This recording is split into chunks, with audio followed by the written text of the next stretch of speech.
aduna awabasi ngarang phaudang di oigre nuai bidana ngasi gi mikup sidala laiba chahi sidagi khogi mamangi chahida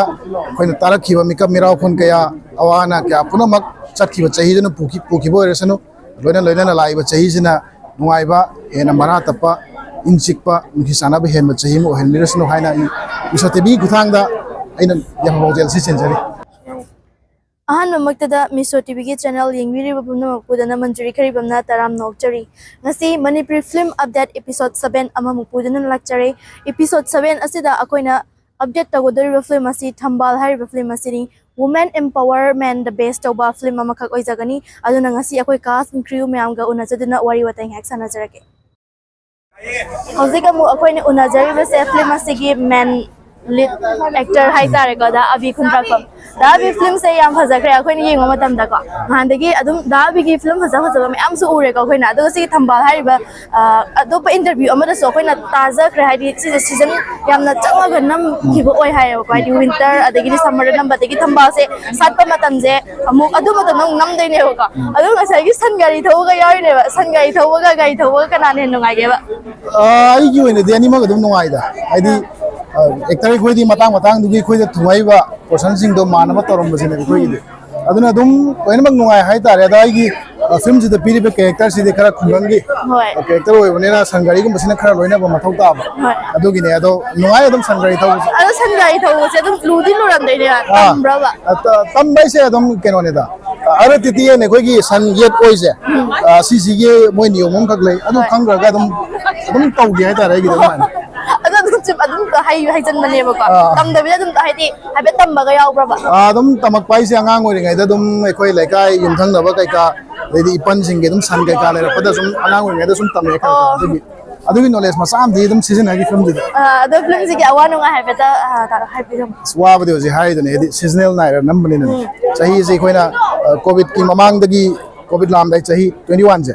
sidagi horak pani dai da film ji gi tangkak ma gi sindu gi lai ri ba time and situation ko hoi chan nam de ya da bane ne koi chahi ji am kuina chang nam gi hai tare adu gi wa bam lai adu ji mathak ta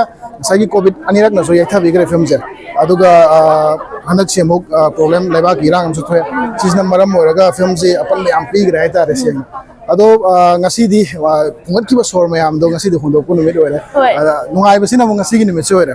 ado ga ngasi gi numit sigi mamang ngarang pho budi nungai ai wa ba hai tare kai do ka de ge na film jani rak su postpone to ro ne na ado na wa ba si ngarang pho dang di oi gre nungai ba ngasi gi mikup sidala ado hai di anu ba chahi ne hojik se second January ne ba ko ado hojik se koi corona na su amu ke na to hale awa ba nang hale second anirak sugre ko koina corona mayok nari se duga lana mu mayok nari ne ba ado chahi horak pasida miss amtang to biramo kedi laiba chahi sidagi khogi mamangi chahida khoina tarakhiba mikap mirau khon kaya awana kya punamak chatkhiba chahi dana puki boy resanu loina laiba chahi sina nuai ba ena mara tapa inchikpa unki sana ba hen chahi mo hen miresnu haina isotebi guthangda aina yamawjel si senjari thaga chari da abi abai miso tv ga hai wari watai sana bi thank you lan mamang 2021 dagi ne covid ki second pandemic hai tare 2020 la khaga adu ni marak puta nam hobna to second koi pandemic ung la khadagi gap amung lai re dana adu ni matung da mu lan tingai da diloi re ko 2022 gi to adu gi last solution bane ba adu ga 23 gi da ho bada premier p ne ta ga nang hong da ba adu lan adum la khre dana koi re ba film oi de ne lan gi mamang oi de ne ba lan gi mamang gi film ne hoi nam nungai je mama ado chahi horak pagi wish something to biramo anuba 2025 lak pasida koi Manipur da hojik koi loimo wai dana waraswana koi ge film gi su tau da ya damne na asi premier ole no koi gi lan se lotion bi dana koi gi awan wai ko chinya ta na da lewa koi mi sin de wai dana si se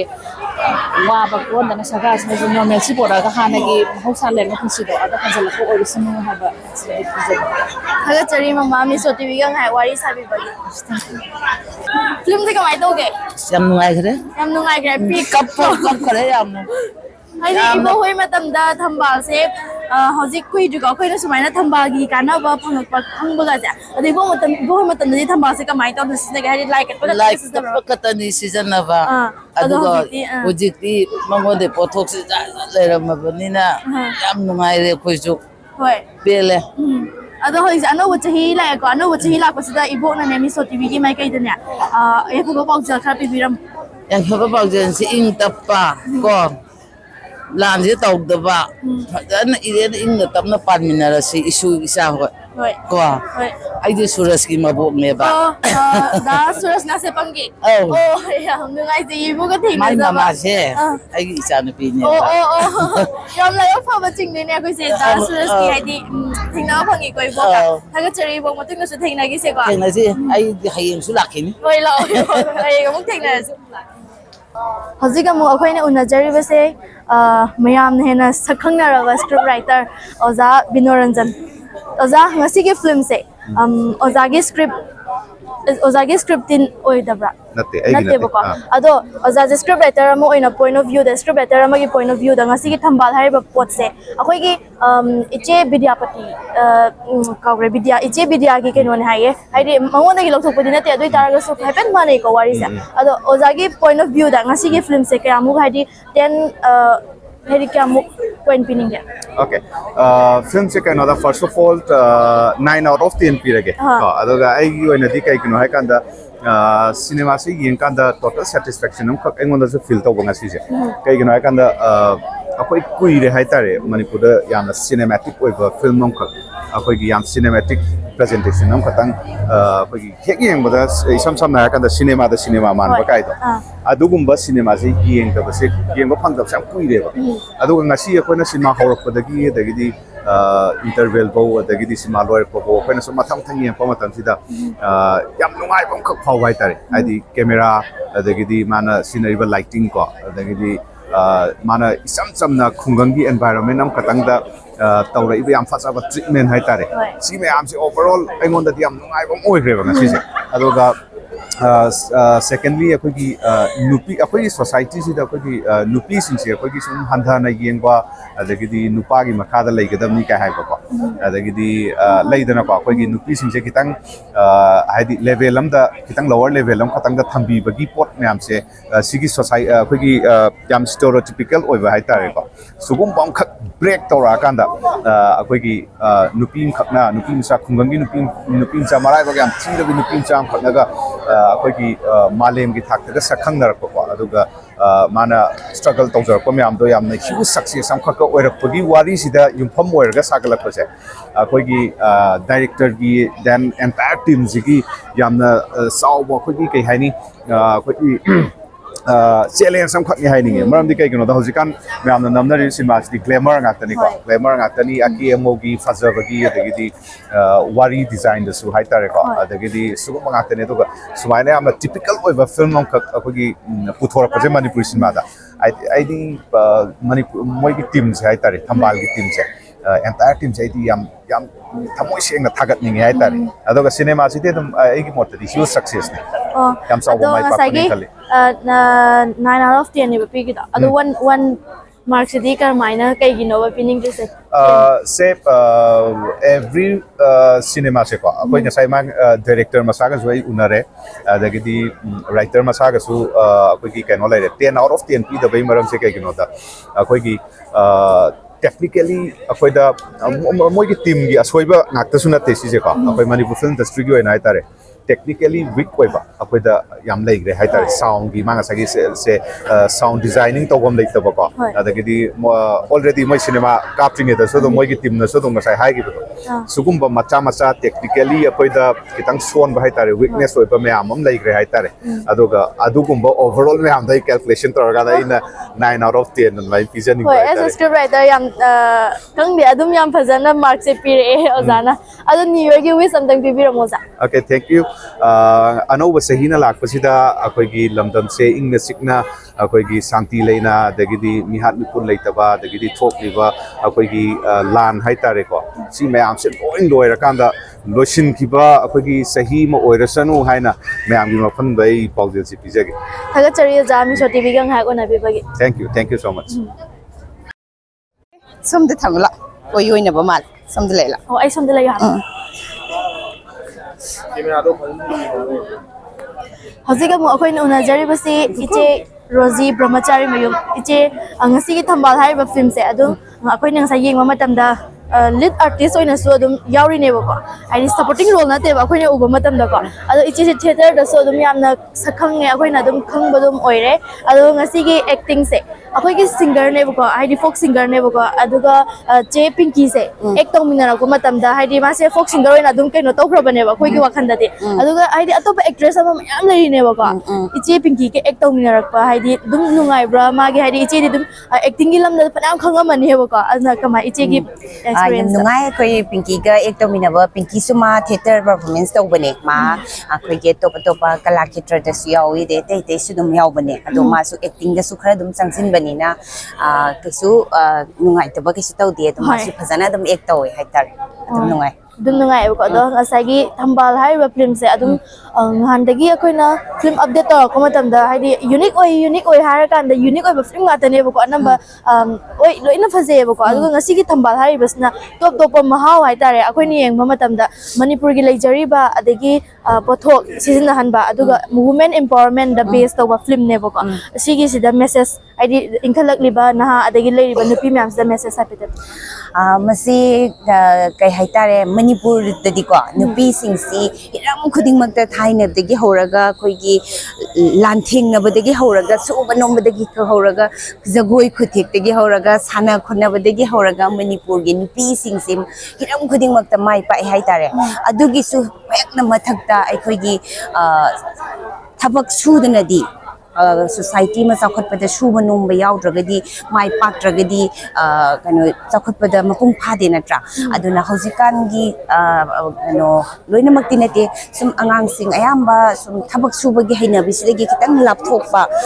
sing dum uzai ko adu lisabi mak natraga sum mau sing oiraga su adu sei kano women sing da yamna thauna pi ba suraga dagi Manipur gi oiba haitare akoi gi top pa akoi gi ngasi film sida keno so koina luxury inspire tawjari by now pi koi gi Bijalakshmi tongprang ko mana thambal dagi sumaina keno loraga tawgi bisi mana hotna rakhiba dagi loktak pata koi gi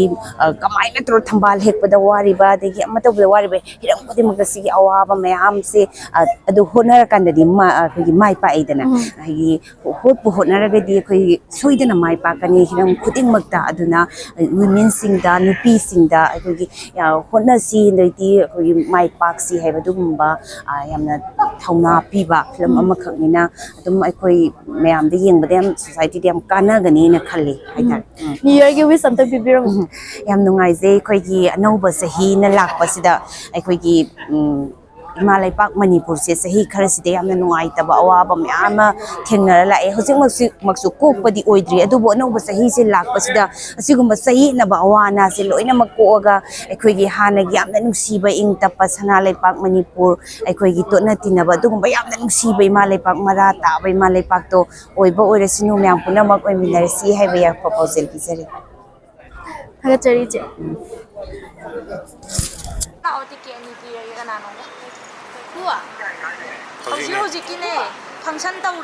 Principal BK Golden Academy Kumbi Ocha Visheshwar Film na ikai khunajari ba mithumlen singi mafamda leng amadi page khudol tambiduni kai khunaba upinaba noruk chari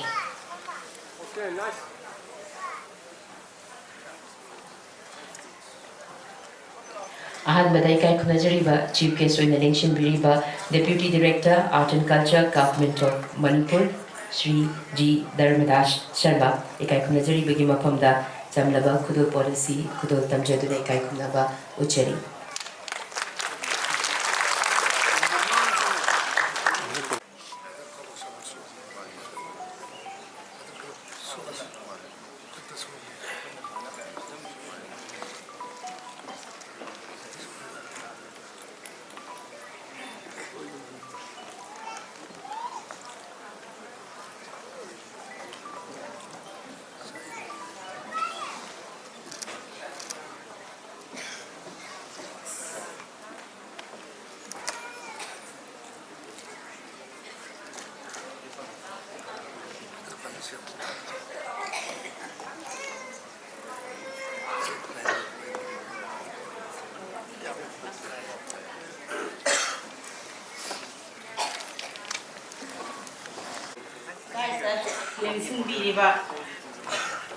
Respected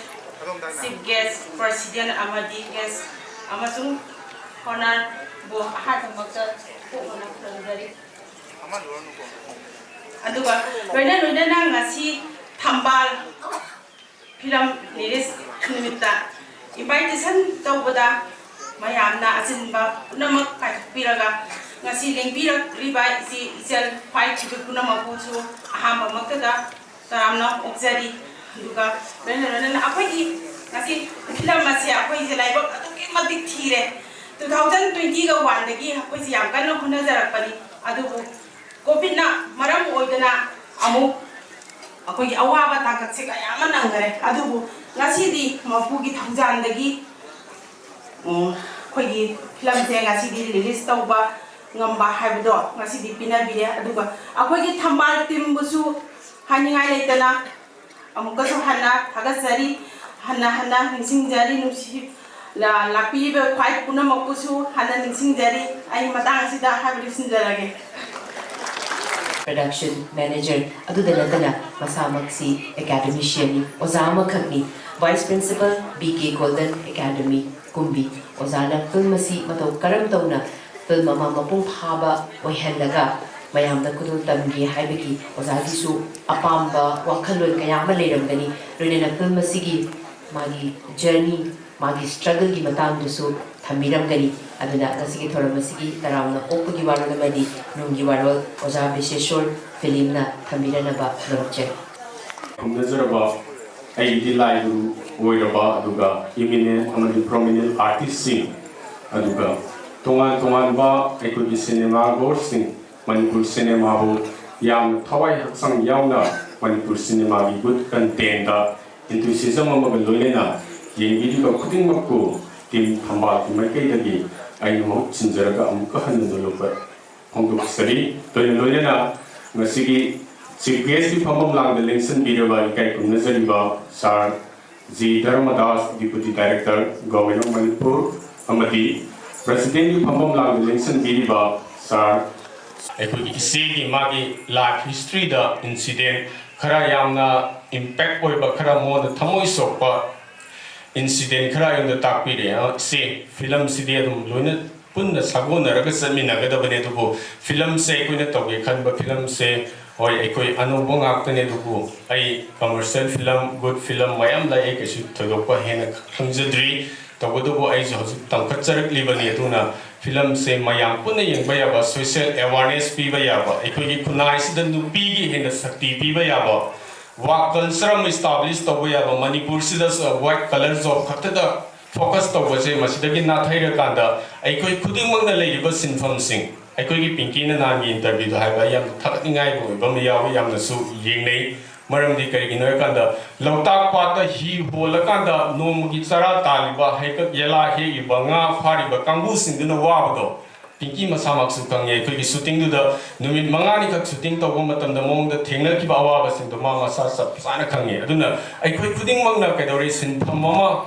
say I quit putting Magna Ikai from the Pum Tui the Takats of a Pundok Seri Maram di Kano a Siguma Pilamama Manipur audience Naying Bigani had to say Ayun the Yami Pies, a mob of Poxy, Kariginoka, the films, how would have been a Louis of Howbok, Kariginoka, the glamour of the Yaudi. Ying be Horene, Angang, Silnagina, film Siloy of Howbada, I could might take Fizet Saxan, Puri Fizet Saxa, cultures the arm established of Zabayan, the focus of Zaba, Karigumba, I could might take Nupina Sale of Fane, Pirol, Aduga seasonary Pirols, the head top of the Yaud of Aduga. Mokoida makeup haiba adugi fazana ba haiba amata yaudaba adumba film ama kangne aigi san nupi pinki na su yamna thawa yamna ek tobi kibane loine na film asida yamna choba thodang lobi akiba haitari film asigi post production da aigi na abi kundrapam yamna haininga leitana thagatsari maramdi karigino haiba matamda film asigi sensor law na bohonar ku matamda ikoide anobo ibane na dugi knowledge leitabada now I have contract on the Yam, October Todang Lobby, and the Mana, Sensor Logi, Lambi Session Berry, Loyana, Prague Cinema Notice, 2024 da haiba film si sangba yana bagi lambi do ko gi naw abina pipi rai loina loina haiba film si da thajan ba matam da laibak thoba haigadra aikoi manipur da gi aikoi film mari manga imuk lakpa male punna film kunthra ga taruni northeast da thengnari ba sa du ai ki film Thambal the legacy of Celestial Flower haibasi northeast ki oina best film loina loina best actor tari aduga nominee da ai isan pinky amadi suraj nga setbom hariba inaw amadi best director Datamo Sarma David masisu tari hariba film ase aina hujik mayam da haizaba matam da ai technology khaktan son badi lai sound gi matang da khaktan nuai ta ba hore live sound lor pani na dum lai rakani adu overall film se koina hard and soul kona jagi bagi matung inadi adum film se dum mayam gi kamnari ba film sigi marakta ai khoisu amo oigadra haibadu thamjage aduga losalakpada film sigi producer akoi se asalata oinamna haibdi women empowerment da based of film oibana akoi khuding mangna su khangna biribi manipur gi haibatare amatta ngaira bi tomthin ngan bi pradhan mantri narendra modi na su man ki baat ta wafam thambirakhi bi adugum bi nupi ai kendra thanga constituency assembly dagi magi work culture inspire to kanda mon the tana zarakanda ai stories among the fully focused over based over magi biopic tinate tobo to magi work culture do ai inspire to jabani isan isinasu taram na harauna mating yam pangbiri ai isan sigi aina ngamjaba amadi production side gi ngamjaba aikoi gi kari gumba samlaba khudol kot ama pibi na rabu gi damakta film sigi producer gi se asal ta oina mo han matu da stage thakta kokut sari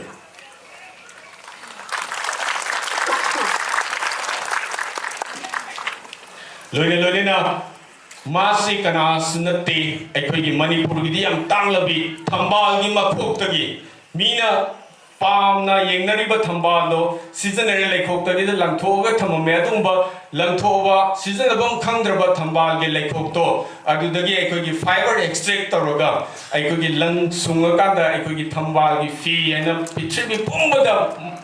maming salali libadumba Vijaya Santi Tongbram matakta kokosari ikai kunno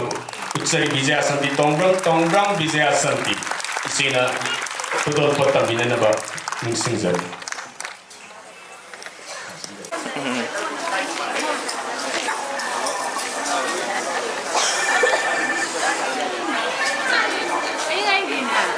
Hello.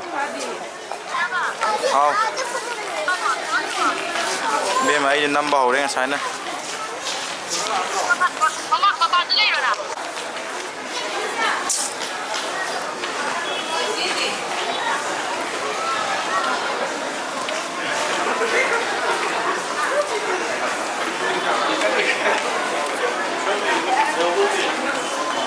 इसको TV के TV चले हाँ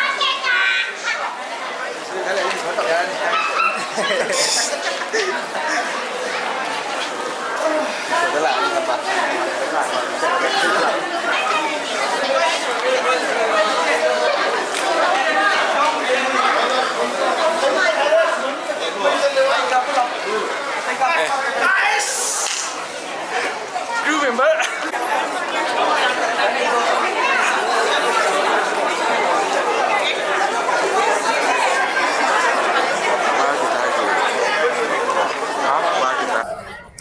Hojik amu akhoi na unajari se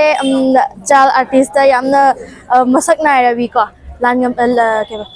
longan bi haiba langam bi live stroke longan bi ngasi ki keno akhoi na uriba film sidi nana yamna angang uri kanda akhoi na ure ko film dadi ado hojik na mu yengo so wang bu suma na re ba ko wang ma na hojik class ya kari ge hojik se class 9 ka de ma class 9 ka ro class ka ge da nang gi film oi dena sisina class 5 काबतो देबा 4 गुम काबतो अखोइ न हाइदि मा से तो एक P ngai de dum ura bane ko ek pi ngai di ke du class 9 ka le rame ado longan bi yamna nungai sei nang ngasi thingna ba ado ngasi ki thambal hai ba film sida angang oi na yamna achaw role ama lori ne ba ko achaw role lo ba sida nangi awa nungai ba saruk to Simaina thambal film number se aingoda di yam nungai habdi akhoi gi pumi nai ba mayam ko damak na aingoda di dum nushina dum nunga kenon ta harauna khoi pulak na minagi na haini nge ꯊꯝꯖꯅꯤꯡꯉꯤ ꯍꯣꯏ ꯑꯗꯣ ꯉꯁꯤꯒꯤ ꯊꯝꯕꯥꯜ ꯐꯤꯂꯝꯁꯦ ꯑꯩꯈꯣꯏ ꯍꯧꯖꯤꯛ ꯅꯪꯁꯨ ꯅꯨꯄꯤ ꯃꯆꯥꯅꯦꯕꯀꯣ ꯅꯨꯄꯤ ꯃꯆꯥ ꯑꯃ ꯑꯣꯏꯅ ꯍꯣꯏ ꯑꯥꯔꯇꯤꯁ ꯑꯣꯏꯅꯕꯨꯗꯤ ꯂꯩꯔꯦ ꯁꯨꯃꯥꯏꯅ ꯀꯥꯟꯅꯕ ꯐꯤꯂꯝꯅꯦꯕꯀꯣ ꯊꯝꯕꯥꯜ ꯍꯥꯏꯔꯤꯕ ꯐꯤꯂꯝꯁꯦ ꯑꯗꯣ ꯁꯨꯃꯥꯏꯅ ꯀꯥꯟꯅꯕ ꯐꯤꯂꯝꯁꯦ ꯅꯪꯒꯤꯁꯨ ꯍꯥꯏꯗꯤ ꯇꯨꯡꯗ ꯐ꯭ꯌꯨꯆꯔ ꯂꯩꯔꯝꯒꯅꯦꯕ ꯅꯪꯒꯤ ꯑꯣꯏꯅꯗꯤ ꯀꯩ ꯇꯧꯕ ꯄꯥꯝꯒꯦ ꯑꯩꯒꯤ ꯑꯣꯏꯅꯗꯤ ꯐ꯭ꯌꯨꯆꯔꯗ ꯑꯩ ꯁꯤ ꯂꯝꯁꯤꯗ ꯑꯗꯨꯝ ꯆꯠꯄ ꯄꯥꯝꯃꯦ ꯑꯇꯣꯞꯄ ꯍꯥꯏꯗꯤ ꯁꯥꯏꯠꯇ ꯀꯩꯝ ꯍꯥꯏꯗꯣꯛꯑꯔꯣꯏ ꯍꯣꯏ ꯌꯥꯝ ꯅꯨꯡꯉꯥꯏꯖꯩ ꯑꯗꯣ ꯂꯝꯉꯥꯟꯕꯤ ꯋꯤꯁ ꯑꯝꯇꯪ ꯄꯤꯔꯝꯃꯣ ꯅ꯭ꯌꯨ ꯏꯌꯔꯒꯤ ꯑꯩꯈꯣꯏ ꯍꯟꯗꯛꯀꯤ 2025ꯗ ꯂꯥꯛꯄꯁꯤꯗ ꯃꯌꯥꯝ ꯄꯨꯝꯅꯃꯛ ꯅꯨꯡꯉꯥꯏꯅ ꯍꯥꯏꯕꯗꯤ ꯑꯐꯕ ꯆꯍꯤ ꯑꯃ ꯑꯣꯏꯅ ꯃꯌꯥꯝ ꯄꯨꯝꯅꯃꯛ ꯄꯨꯟꯃꯤꯟꯅꯁꯦ ꯍꯥꯏꯅ ꯍꯥꯏꯅꯤꯡꯉꯤ ꯊꯥꯒꯠꯆꯔꯤꯀꯣ ꯃꯤꯁꯣ ꯇꯤꯚꯤꯒ ꯊꯦꯡꯅꯕꯒꯤ ꯍꯧꯖꯤꯛ ꯑꯃꯨꯛ ꯑꯩꯈꯣꯏꯅ ꯎꯅꯖꯔꯤꯕꯁꯦ ꯊꯝꯕꯥꯜ ꯍꯥꯏꯔꯤꯕ ꯐꯤꯂꯝ ꯑꯁꯤꯒꯤ ꯒ꯭ꯔꯥꯐꯤꯛ ꯗꯤꯖꯥꯏꯅꯔ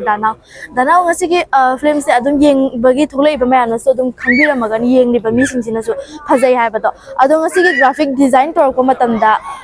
ꯌꯦꯡꯕ ꯃꯇꯝꯗ ꯑꯩꯈꯣꯏꯅ ꯐꯖꯔꯤꯁꯦ ꯗꯅꯥꯎꯒꯤ ꯈꯨꯠꯇꯒꯤꯅꯦꯕ ꯗꯅꯥꯎꯒꯤ ꯈꯨꯠꯇꯒꯤꯅꯦ ꯑꯗꯣ ꯍꯥꯏꯗꯤ ꯐꯤꯂꯝꯁꯦ ꯁꯦꯝꯃꯛꯄ ꯃꯇꯝꯗ ꯑꯩꯈꯣꯏꯅꯗꯤ ꯅꯨꯡꯉꯥꯏꯔꯤꯕ ꯌꯦꯡꯕ ꯃꯇꯝꯗ ꯁꯤꯗ ꯍꯥꯏꯗꯤ ꯑꯋꯥꯕ ꯈꯤꯇꯪ ꯃꯥꯌꯣꯛꯅꯔꯝꯒꯅꯤꯅ ꯑꯗꯨ ꯍꯥꯏꯐꯦꯠꯇ ꯍꯥꯏꯕꯤꯌꯨ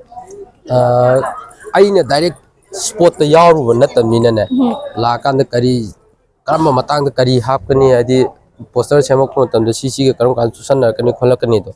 ꯑꯗꯨꯃ ꯈꯤꯇꯪ ꯋꯥꯈꯤ ꯑꯗꯨꯒ ꯃꯣꯏꯅ ꯀꯥꯞꯄꯨꯔꯒ ꯑꯩꯉꯣꯟꯗ ꯊꯥꯔꯛꯄꯅꯤ나 ꯑꯗꯩ ꯁꯤꯟꯗꯣ ꯋꯥꯔꯤꯁꯨ ꯈꯪꯕ ꯅꯠꯇꯕꯅꯤꯅ ꯑꯗꯨ ꯗꯤꯖꯥꯏꯟ ꯇꯧꯔꯛꯄꯗ ꯐꯤꯂꯝꯒꯤ ꯄꯣꯁꯇꯔ ꯅꯨꯡ ꯗꯤꯖꯥꯏꯟ ꯇꯧꯔꯛꯄꯗ ꯈꯤꯇꯪ ꯀꯩꯅꯣ ꯇꯧꯔꯤꯁꯦ ꯑꯩꯈꯣꯏꯒꯤ ꯐꯤꯂꯝꯗꯨꯒ ꯈꯤꯇꯪ ꯔꯤꯂꯦꯇꯦꯠ ꯑꯣꯏꯇꯥꯔꯒꯗꯤ ꯌꯦꯡꯕꯗꯁꯨ ꯐꯖꯩꯗꯅꯀꯣ ꯑꯗꯨꯒ ꯁꯤꯗꯤ ꯑꯩꯅ ꯁꯨꯡꯌꯥꯎ ꯌꯥꯎꯔꯨꯗ꯭ꯔꯒ ꯐꯣꯇꯣꯗ ꯊꯥꯔꯒ ꯁꯨꯃꯥꯏꯅ ꯗꯤꯖꯥꯏꯟ ꯑꯃ ꯇꯧꯁꯤ ꯈꯣꯠꯁꯤꯅ ꯇꯧꯈꯤꯕꯅꯤ ꯑꯗꯨꯃ ꯈꯔ ꯋꯥꯈꯤ ꯑꯗꯨꯒ ꯃꯇꯝꯁꯦ ꯑꯩꯉꯣꯟꯗ ꯌꯥꯝ ꯀꯟꯅꯁꯨ ꯐꯪꯈꯤꯗꯕꯗꯤ ꯑꯩꯁꯨ ꯑꯇꯣꯞꯄ ꯊꯕꯛ ꯆꯠꯊꯣꯛ ꯆꯠꯁꯤꯟ ꯇꯧꯕꯗꯀꯣ ꯍꯥꯏꯗꯤ ꯌꯥꯝ ꯀꯩꯅꯣ ꯇꯧꯅꯗꯤ ꯇꯧꯈꯤ ꯑꯗꯨꯒ ꯈꯪꯗꯦ ꯃꯌꯥꯝꯅ ꯅꯨꯡꯁꯤꯕꯤꯗꯅ ꯐꯖꯩꯗꯤ ꯍꯥꯏꯔꯦ ꯍꯣꯏ ꯌꯥꯝ ꯐꯖꯩ ꯊꯥꯒꯠꯆꯔꯤ ꯗꯅꯥꯎ ꯑꯩꯈꯣꯏꯒ ꯉꯥꯏꯍꯥꯛ ꯋꯥꯔꯤ ꯋꯥꯇꯥꯏ ꯁꯥꯟꯅꯕꯤꯕꯒꯤ ꯊꯦꯡꯛ ꯌꯨ ꯍꯧꯖꯤꯛ ꯑꯃꯨꯛ ꯑꯩꯈꯣꯏꯅ ꯎꯅꯖꯔꯤꯕꯁꯦ ꯊꯝꯕꯥꯜ ꯍꯥꯏꯔꯤꯕ ꯐꯤꯂꯝ ꯑꯁꯤꯒꯤ ꯗꯤꯔꯦꯛꯇꯔ ꯀꯣ ꯗ ꯇꯥꯃꯣ ꯁꯔꯃ ꯃꯤꯡꯁꯦ ꯀꯃꯥꯏꯅ ꯊꯣꯟꯈ꯭ꯔꯤꯅꯣ ꯇꯥꯃꯣꯁꯦ ꯌꯥꯝ ꯁꯝꯅ ꯍꯥꯏꯔꯕꯗ ꯑꯩ ꯏꯆꯟꯅꯨꯄꯤ ꯂꯩ ꯏꯆꯟꯅꯨꯄꯤ ꯅꯨꯡꯁꯤꯅ ꯀꯧꯕ ꯍꯥꯏꯇꯥꯔꯦ ꯑꯗꯨꯃꯥꯏꯅ ꯃꯇꯝꯗ ꯑꯩꯅ ꯈꯤꯇꯪ ꯑꯉꯥꯡ ꯑꯣꯏꯔꯤꯉꯩꯗ ꯃꯌꯥꯝ ꯗꯥ ꯇꯥꯃꯣ ꯀꯧꯕꯤꯔꯦ ꯁꯨꯃꯥꯏꯅ ꯆꯠꯈ꯭ꯔꯕ ꯁꯦꯡꯅ ꯁꯥꯔꯇꯤꯐꯤꯀꯦꯠꯀꯤꯗꯤ ꯑꯩꯁꯦ ꯕꯤꯗ꯭ꯌꯥꯁꯥꯒꯔ ꯁꯔꯃ ꯍꯥꯏꯅ ꯂꯩꯕꯅꯦ ꯑꯗꯣ ꯑꯩ ꯏꯆꯟꯅꯨꯄꯤꯅ ꯗꯥ ꯇꯥꯃꯣ ꯗꯥꯁꯨ ꯀꯧꯕ ꯇꯥꯃꯣꯁꯨ ꯀꯧꯕ ꯑꯅꯤ ꯁꯨꯝ ꯀꯧꯁꯟꯕꯗ ꯑꯗꯨꯃꯥꯏꯅ ꯊꯣꯛꯄꯗꯨꯗ ꯍꯥꯏꯇꯥꯔꯦꯀꯣ ꯑꯗꯨꯃꯥꯏꯅ ꯆꯠꯈ꯭ꯔꯦ ꯑꯗꯨ ꯆꯦꯟꯖ ꯇꯧꯒꯦꯅ ꯈꯟꯕꯅꯦ ꯑꯗꯨꯝ ꯉꯝꯈꯤꯗ꯭ꯔꯦ ꯍꯥꯏꯗꯤ ꯁꯥꯔꯇꯤꯐꯤꯀꯦꯠ ꯀꯔꯤ ꯀꯔꯥ ꯃꯌꯥꯝ ꯑꯗꯨ ꯄꯥꯝꯃꯨꯔꯛꯄꯗꯒꯤꯀꯣ ꯑꯗꯨꯝ ꯉꯝꯈꯤꯗ꯭ꯔꯦ ꯍꯥꯏꯇꯥꯔꯦ ꯁꯨꯃꯥꯏꯅ ꯑꯗꯨꯝ ꯂꯩ ꯑꯗꯣ ꯗꯤꯔꯦꯛꯇꯔ ꯑꯃ ꯑꯣꯏꯅ ꯉꯁꯤꯒꯤ ꯍꯦꯔꯣꯏꯟ ꯍꯥꯏꯗꯤ ꯐꯤꯃꯦꯜ ꯂꯤꯗ ꯑꯣꯏꯕꯤꯔꯤꯕ ꯆꯦ ꯄꯤꯡꯀꯤ ꯁꯥꯏꯈꯣꯝꯁꯦ ꯀꯃꯥꯏꯅ ꯆꯨꯁ ꯇꯧꯈ꯭ꯔꯤꯅꯣ ꯍꯥꯏꯗꯤ ꯃꯥꯁꯦ ꯐꯣꯛ ꯁꯤꯡꯒꯔ ꯑꯃ ꯑꯣꯏꯅꯅꯦ ꯑꯇꯣꯞꯄ ꯑꯦꯛꯇ꯭ꯔꯦꯁ ꯃꯌꯥꯝ ꯑꯃ ꯂꯩꯔꯤꯅꯦꯕꯀꯣ ꯍꯦꯔꯣꯏꯟ ꯑꯩꯈꯣꯏ ꯐꯖꯕꯤ ꯃꯌꯥꯝ ꯂꯩꯔꯤꯅꯦꯕ ꯑꯇꯣꯞꯄ ꯆꯨꯁ ꯇꯧꯗꯉꯩ ꯃꯥ ꯆꯨꯁ ꯇꯧꯔꯤꯁꯤ ꯀꯩꯒꯤꯅꯣ ꯁꯦꯡꯅ ꯁꯤ ꯌꯥꯝ ꯁꯥꯡꯕ ꯖꯔꯅꯤ ꯑꯃ ꯑꯣꯏ ꯑꯩꯈꯣꯏꯒꯤ ꯏꯆꯦ ꯄꯤꯡꯀꯤꯁꯦ ꯆꯨꯁ ꯇꯧꯈꯤꯕꯁꯦꯀꯣ ꯍꯥꯏꯗꯤ ꯃꯥꯁꯦ ꯁꯦꯡꯅ ꯐꯤꯂꯝꯗꯗꯤ ꯌꯥꯝ ꯇꯣꯏꯅ ꯈꯣꯡꯗꯥꯗꯕ ꯁꯞꯄꯣꯔꯠ ꯃꯆꯥ ꯃꯆꯥꯒꯗꯤ ꯎꯔꯒ ꯕꯠ ꯃꯥꯏ ꯃꯦꯟ ꯑꯣꯏꯕ ꯄ꯭ꯔꯣꯐꯦꯁꯟꯁꯤꯗꯤ ꯐꯣꯛ ꯁꯤꯡꯒꯔꯅꯤꯗꯅ ꯑꯗꯣ ꯑꯩꯈꯣꯏ ꯑꯇꯣꯞꯄ ꯑꯥꯔꯇꯤꯁ ꯃꯌꯥꯝ ꯑꯃ ꯊꯤꯌꯦ ꯑꯗꯨꯝ ꯑꯣꯏꯊꯣꯛꯄ ꯌꯥꯕ ꯃꯌꯥꯝ ꯑꯃ ꯂꯩ ꯑꯗꯣ ꯑꯦꯄ꯭ꯔꯣꯆ ꯇꯧꯋꯤ ꯃꯥꯏ ꯆꯤꯟꯕ ꯁꯦꯗꯨꯜ ꯑꯗꯨꯗ ꯍꯥꯏꯕ ꯑꯃ ꯂꯩꯕꯅꯤꯅ ꯍꯦꯛ ꯑꯦꯄ꯭ꯔꯣꯆ ꯇꯧꯕꯗ ꯂꯣꯏꯅꯃꯛ ꯌꯥꯔꯛꯄꯗꯤ ꯑꯣꯏꯈꯤꯗꯕ ꯍꯥꯏꯇꯥꯔꯦ ꯂꯥꯁꯇ ꯐꯥꯏꯅꯦꯜ ꯑꯩꯈꯣꯏꯁꯦ ꯀꯔꯝꯍꯥꯏꯅ ꯇꯧꯁꯤꯒꯦ ꯐꯤꯂꯝ ꯅꯝꯃꯝꯗꯥꯏꯗꯤ ꯁꯨꯝ ꯅꯛꯁꯜꯂꯛꯑꯕ ꯑꯗꯨꯗꯨꯅ ꯂꯥꯁꯇ ꯑꯩꯈꯣꯏ ꯆꯦ ꯄꯤꯡꯀꯤꯁꯦ ꯑꯃꯨꯛꯇꯪ ꯌꯦꯡꯉꯁꯦꯅ ꯍꯥꯏꯔꯀꯥꯟꯗ ꯑꯩꯈꯣꯏꯅ ꯈ꯭ꯋꯥꯏꯗꯒꯤ ꯈꯟꯖꯈꯤꯕꯗꯣ ꯊꯝꯕꯥꯜ ꯍꯥꯏꯔꯤꯁꯦ ꯊꯛ ꯎꯕ ꯃꯇꯝꯗ ꯑꯩꯗꯤ ꯃꯇꯝꯗꯨꯗ ꯑꯩꯈꯣꯏꯅ ꯑꯦꯄ꯭ꯔꯣꯆ ꯇꯧꯕ ꯃꯇꯝꯗ ꯃꯥꯒꯤ ꯂꯩꯔꯤꯕ ꯃꯁꯛ ꯃꯥꯒꯤ ꯐꯤꯕꯝ ꯑꯦꯚ꯭ꯔꯤꯊꯤꯡ ꯊꯝꯕꯥꯜꯁꯤꯒ ꯄꯔꯐꯦꯛ ꯃꯦꯠꯆ ꯑꯣꯏꯕꯗꯒꯤ ꯆꯦ ꯄꯤꯡꯀꯤꯁꯦ ꯑꯩꯈꯣꯏꯅ ꯑꯦꯄ꯭ꯔꯣꯆ ꯇꯧꯕꯅꯦ ꯍꯔꯥꯎꯁꯨ ꯌꯥꯔꯦ ꯋꯥꯔꯤ ꯁꯀ꯭ꯔꯤꯞꯁꯦ ꯇꯥꯕꯗ ꯍꯥꯏꯇꯥꯔꯦꯀꯣ ꯑꯗꯨꯃꯥꯏꯅ ꯈꯟꯈꯤꯕꯅꯦ ꯑꯩꯈꯣꯏ ꯆꯦ ꯄꯤꯡꯀꯤꯁꯦ ꯌꯥꯝ ꯅꯨꯡꯉꯥꯏꯖꯩ ꯑꯗꯣ ꯉꯁꯤ ꯊꯝꯕꯥꯜꯁꯦ ꯑꯗꯨꯝ ꯁꯛꯁꯦꯁ ꯑꯣꯏꯔꯦꯅ ꯍꯥꯏꯅ ꯈꯟꯖꯕ꯭ꯔꯥ ꯁꯛꯁꯦꯁꯁꯦ ꯍꯣꯏ ꯁꯛꯁꯦꯁ ꯍꯥꯏꯕ ꯑꯃꯒ ꯄꯔꯐꯦꯛ ꯍꯥꯏꯕ ꯑꯃꯗꯤ ꯑꯗꯨꯝ ꯂꯩꯀꯣ ꯑꯦꯚ꯭ꯔꯤꯊꯤꯡ ꯈꯨꯗꯤꯡꯃꯛ ꯄꯔꯐꯦꯛꯇꯤ ꯑꯣꯏꯕ ꯉꯝꯗꯦ ꯀꯩꯒꯤꯅꯣ ꯃꯇꯝꯗ ꯑꯩꯈꯣꯏꯁꯨ 2021ꯗꯒꯤ ꯄ꯭ꯔꯗꯛꯁꯟ ꯇꯧꯔꯛꯄꯅꯤ ꯆꯍꯤ ꯃꯌꯥꯝ ꯑꯃ ꯑꯦꯟ ꯗꯦꯟ ꯑꯩ ꯍꯥꯏꯖꯅꯤꯡꯕꯗꯤ ꯁꯦꯡꯅ ꯁꯤꯒꯤ ꯐꯤꯂꯝꯁꯦ ꯍꯥꯏꯔꯤꯕ ꯇꯤꯝ ꯍꯣꯜ ꯇꯤꯝꯁꯦ ꯑꯩ ꯏꯁꯥꯃꯛ ꯐꯥꯔꯁ ꯉꯥꯛꯇꯅꯤ ꯗꯦꯕ꯭ꯌꯨ ꯉꯥꯛꯇꯅꯤ ꯏꯚꯟ ꯁꯤꯅꯦꯃꯥꯇꯣꯒ꯭ꯔꯥꯐꯔ ꯏꯗꯤꯇꯔ ꯏꯁꯥꯃꯛ ꯗꯤꯔꯦꯛꯇꯔ ꯀꯣ ꯌꯥꯝ ꯌꯪ ꯑꯣꯏꯅ ꯆꯪꯁꯤꯜꯂꯛꯄꯅ ꯑꯍꯥꯟꯕ ꯉꯥꯛꯇꯅꯤ ꯁꯤꯗ ꯌꯥꯎꯔꯤꯁꯤꯡꯁꯦ ꯁꯇ꯭ꯔꯒꯜ ꯌꯥꯝ ꯊꯤꯅ ꯇꯧꯋꯤ ꯄ꯭ꯔꯗꯛꯁꯟ ꯇꯧꯕ ꯃꯇꯝꯗ ꯂꯝ ꯂꯥꯞꯄ ꯑꯗꯒꯤ ꯅꯤꯡꯊꯝꯊꯥꯗ ꯅꯝꯕꯒꯤ ꯄ꯭ꯔꯣꯕ꯭ꯂꯦꯝ ꯃꯌꯥꯝ ꯑꯃ ꯂꯩꯔꯦ ꯑꯗꯨꯅ ꯍꯣꯏ ꯁꯛꯁꯦꯁꯇꯤ ꯑꯣꯏꯔꯦ ꯍꯥꯏꯕꯗꯤ ꯃꯌꯥꯝ ꯑꯃ 2021ꯗꯒꯤ ꯅꯝꯁꯤꯜꯂ ꯂꯥꯛꯑꯕꯁꯦ 2025ꯀꯤ ꯐꯥꯔꯁ ꯍꯥꯏꯇꯥꯔꯦꯀꯣ ꯁꯨꯃꯥꯏꯅ ꯇꯥꯕꯁꯦ ꯁꯛꯁꯦꯁꯇꯤ ꯑꯣꯏꯔꯦ ꯍꯥꯏꯕꯗꯤ ꯑꯩꯅ ꯃꯪꯖꯔꯛꯏꯕ ꯁꯤꯒꯤ ꯐꯤꯂꯝꯁꯤꯗꯪ ꯃꯌꯥꯝꯗ ꯈꯨꯠꯁꯤꯟꯅꯖꯒꯦ ꯍꯥꯏꯕꯁꯦ ꯁꯤꯃꯗꯤ ꯁꯛꯁꯦꯁ ꯑꯣꯏꯔꯦ ꯑꯗꯒꯤ ꯚꯥꯕꯣꯛꯁꯤꯡꯁꯤꯁꯨ ꯀꯟꯅ ꯍꯥꯏꯗꯤ ꯂꯥꯛꯄꯤꯗꯅ ꯌꯦꯡꯕꯤꯕꯁꯦ ꯁꯤꯗꯩ ꯅꯨꯡꯉꯥꯏꯕ ꯁꯤꯗꯩ ꯄꯦꯟꯕ ꯂꯩꯇ꯭ꯔꯦ ꯁꯤꯃꯇꯪ ꯊꯝꯖꯒꯦ ꯊꯥꯒꯠꯆꯔꯤ ꯇꯨꯡꯒꯤ ꯄꯨꯟꯁꯤꯗꯁꯨ ꯍꯦꯟꯅ ꯃꯥꯏ ꯄꯥꯛꯄ ꯍꯦꯟꯅ ꯐꯖꯕ ꯐꯤꯂꯝ ꯃꯌꯥꯝ ꯄꯨꯊꯣꯛꯄ ꯉꯝꯕ ꯑꯣꯏꯕꯤꯔꯣ ꯗꯥ ꯇꯥꯃꯣ ꯊꯦꯡꯛ ꯌꯨ ꯃꯤꯁꯣ ꯇꯤꯚꯤꯒ ꯉꯥꯏꯍꯥꯛ ꯋꯥꯔꯤ ꯁꯥꯟꯅꯕꯤꯕꯒꯤ thank you Misho TV How's mo okay na unari se adum mayamna sakhangna ra YouTuber hai ta da sabir adu mayamna sakhangna ra ba haira gan hambra akoi Manipur macha gi khangde ko te ga haira ka dei ne ba hambra khangde kana ano kai na ga adu akoi na de dum khange ko adu da sabir ngasi gi film se kamai toge ngasi gi film se ai ga so akoi film si bu nami ba crew member khuding ma ai ga loi khangna wa ngak tane adagi director si so ai gi yam luna tin jabai mana bane film sina journey sina haurak padagi ai loi na follow tau jai akoi gi social media da update to rakha mama loi follow to je aduga hoi ngasai stage to so high grade ko film se adu kimatik mo khoi se daw yaru dre du ai khoi gi lon da har ga isam sam na thamjani ni kaino se film ji matang da kana gumba gi thamoi da kai gumba Manipur se nungsi bagi mayak se sise kai han dharak pata ra gadi sigi film sina recharge ne hai tare sigi film se amuk tang ing bio duga adom da Manipur nungsi bagi Manipuri macha mo oi bagi proud oi bedo si film ji yenga kanda recharge han bugum na adong bi thamoi da muka recharge han bugum na hengal kan hai tar sim sim thamjani yam phajaba wa haine da sabir na thambi sa new year bi samta piramudana aduna anaw chahina lakpada film ji so hani yung thokbiro duga anaw chahina lakpada adong gi leiba wish khuting mak ning bu thungbo oi zero na ina wish pije thank you da sabir thank you How's mo akoy na unajari ba se Thambal har ba film ase gi story writer da bisesor film da bisesor ngasi gi film se akoy gi iche Vidya Santi Tongbrong ga di mari leina jadi hai ko adu mari leina da ba se magi wai kitang hai di ahan ba sigi Manipur da hodorapati iche duna oi ga toy ni ko adu wari si irakpa matam da hai di kari wakhandagi si wari si ibi rakhebana Manipur da film se smaina koi commercial film haiba maga good film haiba maga lei tasengna gi film si da paisa hanjanba bagi wafam natana ai film si ja society da lei wising da koi gi social message something pinning ba plus ai koi gi hojik la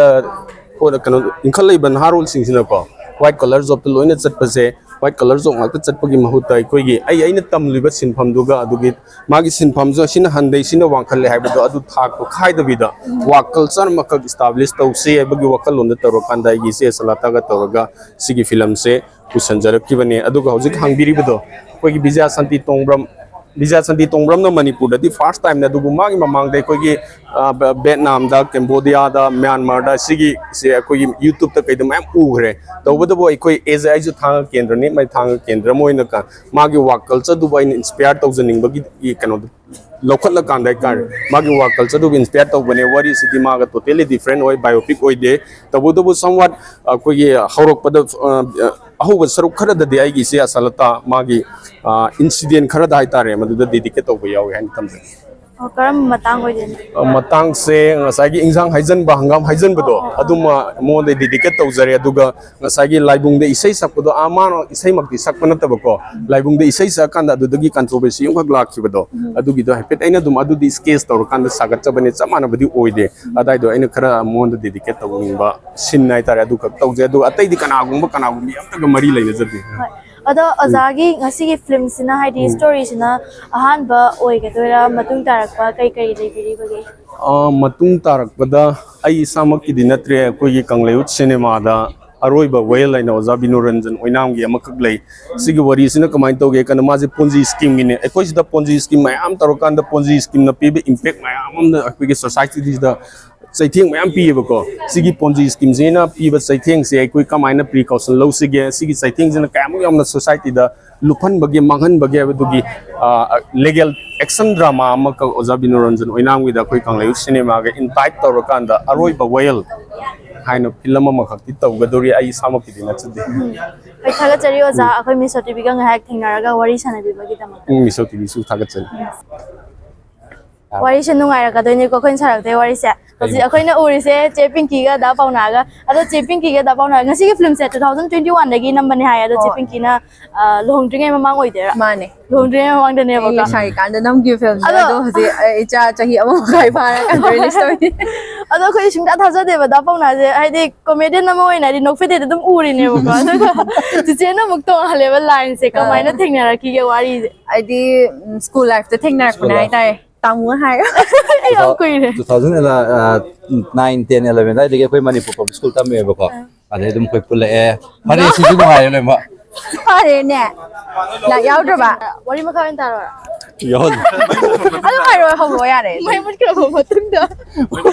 mai mut that pira kra ma tung da ꯋꯥꯔꯤ ꯃꯈꯥ ꯇꯥꯕꯤꯔꯣ ꯍꯣꯏꯁꯦ 2011-12 ꯁ꯭ꯋꯥꯏꯗ ꯑꯩꯈꯣꯏ ꯑꯗꯨꯝ Manipur public ꯁ꯭ꯀꯨꯜꯗ ꯄꯨꯜꯂꯛꯑꯦ ꯑꯗꯨꯒ ꯑꯗꯨꯝ 12 ꯂꯣꯏꯔꯛꯄꯗꯩ ꯑꯗꯨꯝ ꯈꯪꯅꯔꯛꯄ ꯍꯧꯖꯤꯛ ꯁꯥꯏꯟ ꯇꯧꯔꯤꯁꯤꯅꯦ ꯆꯍꯤ ꯀꯌꯥꯅꯣꯕ ꯆꯍꯤ 10 ꯃꯊꯛ ꯆꯍꯤ 10 ꯃꯈꯥ ꯍꯣꯏ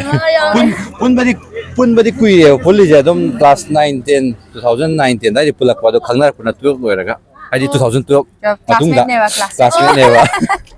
ꯑꯁ ꯌꯥꯝ ꯅꯨꯡꯉꯥꯏꯔꯝꯗꯧ ꯃꯥꯜꯂꯦ ꯅꯨꯄꯤ ꯔꯣꯃꯥꯟꯁ ꯑꯁ ꯈꯪꯗꯦꯗ ꯐꯨꯅꯕ ꯌꯥꯝ ꯌꯥꯎꯔꯤꯁꯤꯅꯦ ꯍꯥꯏꯗꯣꯛ ꯌꯥꯗꯕ ꯑꯗꯣ ꯆꯤꯆꯦ ꯉꯁꯤꯒꯤ ꯐꯤꯂꯝꯁꯦ ꯆꯤꯆꯦꯅ ꯍꯥꯏꯗꯤ ꯌꯥꯝ ꯐꯖꯕ ꯂꯤꯗꯤꯡ ꯔꯣꯜꯅꯦꯕꯀꯣ ꯂꯧꯔꯤꯁꯦ ꯂꯤꯗꯤꯡ ꯔꯣꯜ ꯂꯧꯕ ꯃꯇꯝꯁꯤꯗ ꯑꯦꯁ ꯑꯦ ꯐꯣꯛ ꯁꯤꯡꯒꯔ ꯑꯃ ꯑꯣꯏꯅ ꯂꯩꯔꯛꯑꯀꯥꯟꯗ ꯑꯦꯛꯇꯤꯡꯒꯤ ꯂꯥꯏꯟꯗꯅꯦ ꯌꯥꯝ ꯆꯥꯎꯕ ꯔꯣꯜꯅꯦ ꯂꯧꯔꯛꯏꯁꯦ ꯁꯤꯒꯤ ꯑꯋꯥꯕ ꯅꯨꯡꯉꯥꯏꯕ ꯈꯤꯇꯪ ꯐꯣꯡꯗꯣꯛꯄꯤꯌꯨ ꯍꯥꯏꯗꯤ ꯑꯩꯉꯣꯟꯗꯁꯨ ꯌꯥꯝꯅ ꯆꯦꯂꯦꯟꯖꯤꯡ ꯑꯣꯏꯕ ꯑꯃ ꯑꯣꯏꯈꯤ ꯍꯥꯏꯕꯗꯤ ꯑꯩꯗꯤ ꯁꯤꯒꯤ ꯂꯝꯁꯤꯗ ꯊꯣꯏꯅ ꯌꯥꯝ ꯀꯥ ꯍꯦꯟꯅ ꯈꯪꯉ ꯍꯩꯔꯒ ꯆꯪꯁꯤꯟꯖꯕ ꯅꯠꯇꯦꯕꯀꯣ ꯑꯩꯗꯤ ꯏꯁꯩꯒꯤ ꯑꯣꯏꯅ ꯍꯣꯏ ꯊꯤꯌꯦꯇꯔ ꯀꯩꯀꯩꯁꯨ ꯑꯗꯨꯝ ꯌꯥꯎꯖꯔꯛꯑꯦ ꯑꯗꯨ ꯇꯥꯔꯁꯨ ꯐꯤꯜꯝꯁꯤꯗꯗꯤ ꯌꯥꯝꯅ ꯇꯣꯏꯅ ꯈꯣꯡꯗꯥꯕꯗꯤ ꯅꯠꯆꯗꯦꯕꯀꯣ ꯑꯗꯨꯗꯨꯅ ꯁ꯭ꯀ꯭ꯔꯤꯞꯁꯦ ꯍꯥꯟꯅ ꯇꯧꯔꯕ ꯃꯇꯨꯡꯗ ꯍꯥꯏꯗꯤ ꯐꯖꯅ ꯑꯦꯅꯥꯂꯥꯏꯁ ꯇꯧꯔꯕ ꯃꯇꯨꯡꯗ ꯃꯥꯒꯤ ꯏꯃꯣꯁꯟꯁꯦ ꯁꯥꯒꯠꯅꯕ ꯍꯣꯠꯅꯕꯗꯁꯨ ꯑꯩꯉꯣꯟꯗꯁꯨ ꯑꯋꯥꯕ ꯑꯃ ꯑꯣꯏꯈꯤꯕꯀꯣ ꯑꯗꯨꯅ ꯌꯥꯝꯅ ꯊꯤꯅ ꯆꯦꯂꯦꯟꯖꯤꯡ ꯑꯣꯏꯕ ꯌꯥꯝꯅ ꯍꯣꯠꯅꯈꯤꯕ ꯐꯤꯜꯝ ꯑꯃꯅꯦꯅ ꯍꯥꯏꯖꯒꯦ ꯑꯗꯣ ꯉꯁꯥꯏꯒꯤ ꯌꯦꯡꯕ ꯃꯇꯝꯗ ꯑꯦꯚ꯭ꯔꯤ ꯁꯤꯟ ꯂꯣꯏꯅ ꯄꯔꯐꯦꯛ ꯑꯣꯏꯌꯦꯕꯀꯣ ꯀꯞꯄꯕꯨ ꯑꯣꯏꯒꯦꯔꯥ ꯑꯗꯩ ꯉꯥꯡꯕ ꯆꯩꯕꯕꯨ ꯑꯣꯏꯒꯦꯔꯥ ꯑꯁꯦꯡꯕꯗ ꯃꯥꯟꯕꯗꯣ ꯈꯪꯉꯕ꯭ꯔꯥ ꯊꯦꯡꯛ ꯌꯨ ꯑꯁꯦꯡꯕ ꯑꯗꯨꯝ ꯍꯥꯏꯗꯤ ꯑꯁꯦꯡꯕꯗꯨꯁꯨ ꯌꯥꯝ ꯇꯧꯔꯤꯅꯤ ꯃꯥꯗꯣ ꯏꯁꯧ ꯌꯥꯝ ꯅꯪꯉꯝꯗꯧ ꯃꯥꯜꯂꯦ ꯑꯗꯨꯗꯤ ꯑꯗꯨꯔꯣ ꯑꯈꯪꯕ ꯃꯤ ꯈꯪꯖꯔꯁꯨ ꯑꯩ ꯍꯥꯏꯔꯦ ꯑꯗꯨꯗꯤ ꯏꯃꯨꯡ ꯃꯅꯨꯡ ꯃꯤ ꯈꯛꯇꯪꯅꯦ ꯏꯃꯨꯡ ꯃꯅꯨꯡ ꯅꯠꯇꯦ ꯃꯥꯏ ꯃꯃꯥꯟꯅꯕꯤꯒꯤꯁꯨ ꯈꯪꯉꯝꯗꯣꯏꯅꯦ ꯑꯗꯣ ꯍꯥꯏꯗꯤ ꯍꯧꯖꯤꯛ ꯐꯥꯎꯕ ꯗꯥ ꯄꯥꯎꯅꯥꯅ ꯏꯆꯦꯁꯦ ꯑꯗꯨꯝ ꯍꯥꯏꯗꯤ ꯑꯗꯨꯝ ꯂꯨꯅ ꯇꯧꯕꯤ ꯑꯩꯈꯣꯏꯅ ꯁꯨꯝ ꯎꯔꯤꯅꯦꯕꯀꯣ ꯎꯔꯤꯅꯦ ꯑꯗꯨꯒ ꯍꯧꯖꯤꯛꯁꯦ ꯀꯣꯄꯜ ꯂꯥꯏꯐ ꯆꯪꯉꯛꯑꯀꯥꯟꯗ ꯍꯥꯏꯗꯤ ꯍꯥꯟꯅꯗꯤ ꯂꯨꯍꯣꯡꯗ꯭ꯔꯤꯉꯩ ꯃꯃꯥꯡꯗ ꯍꯥꯏꯗꯤ ꯀꯩꯅꯣꯒꯤ ꯆꯠꯄꯕꯨ ꯑꯣꯏꯒꯦꯔꯥ ꯑꯗꯨꯝ ꯐ꯭ꯔꯤ ꯈꯤꯇꯪꯗꯤ ꯑꯣꯏꯔꯝꯒꯅꯤꯗꯅ ꯍꯧꯖꯤꯛꯁꯤꯅ ꯑꯃꯨꯛ ꯀꯃꯥꯏꯅ ꯇꯧꯒꯦꯕ ꯑꯉꯥꯡꯒ ꯌꯥꯎꯔꯛꯄꯁꯤꯗ ꯍꯥꯏꯗꯤ ꯑꯁ ꯈꯠꯅꯕꯒ ꯌꯥꯎꯔꯕ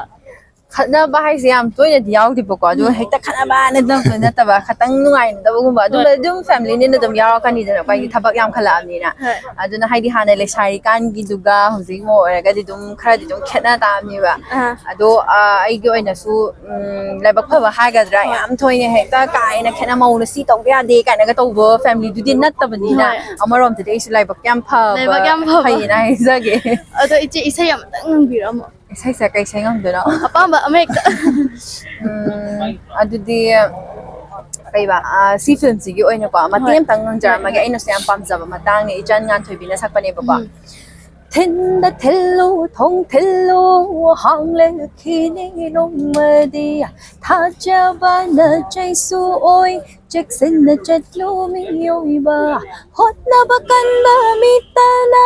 ꯃꯥꯏ ꯄꯥꯛꯄꯅꯤ ꯄꯣꯂꯣꯏꯗ ꯄꯨꯗꯨꯅ ꯆꯠꯂꯤꯕ ꯃꯩꯔꯥꯗꯣ ꯆꯦꯛꯁꯤꯟꯅ ꯆꯠꯂꯨ ꯃꯨꯠꯍꯟꯗ ꯃꯩꯔꯥꯗꯨꯅ ꯃꯉꯥꯜꯅꯤ ꯃꯉꯥꯜꯗꯨꯅ ꯂꯝꯕꯤꯅꯤ ꯊꯦꯡꯛ ꯌꯨ ꯑꯗꯣ ꯉꯥꯏꯈꯣ ꯆꯤꯆꯦꯒꯤ ꯏꯁꯩ ꯇꯥꯔꯦ ꯑꯗꯣ ꯗꯥ ꯄꯥꯎꯅꯥꯗꯤ ꯅꯣꯛꯐꯗꯦꯒꯤ ꯃꯤꯅꯤꯅ ꯅꯣꯛꯐꯗꯦ ꯑꯝꯇ ꯇꯧꯔꯛꯑꯣ ꯑꯩ ꯀꯩꯅꯣ ꯍꯥꯏꯁꯤ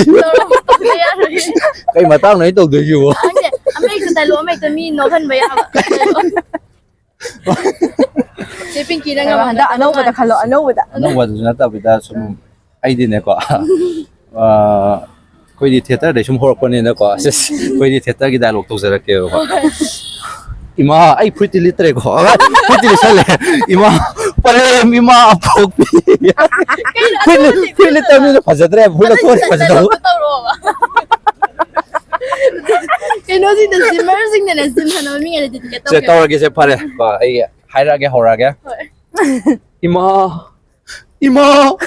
ꯄꯂꯦꯝ ꯏꯃꯥ ꯑꯄꯣꯛꯄꯤ ꯅꯁꯥ ꯆꯔꯥ ꯂꯥꯝꯃꯤ ꯆꯔꯥ ꯆꯤꯡꯗꯝꯅꯔꯒꯦ ꯑꯩꯒꯤ ꯃꯣꯔꯣꯛ ꯃꯦꯠꯄꯅ ꯀꯗꯥꯏ ꯑꯗꯨ ꯑꯩꯒꯤ ꯀꯥꯡꯁꯣꯏꯅ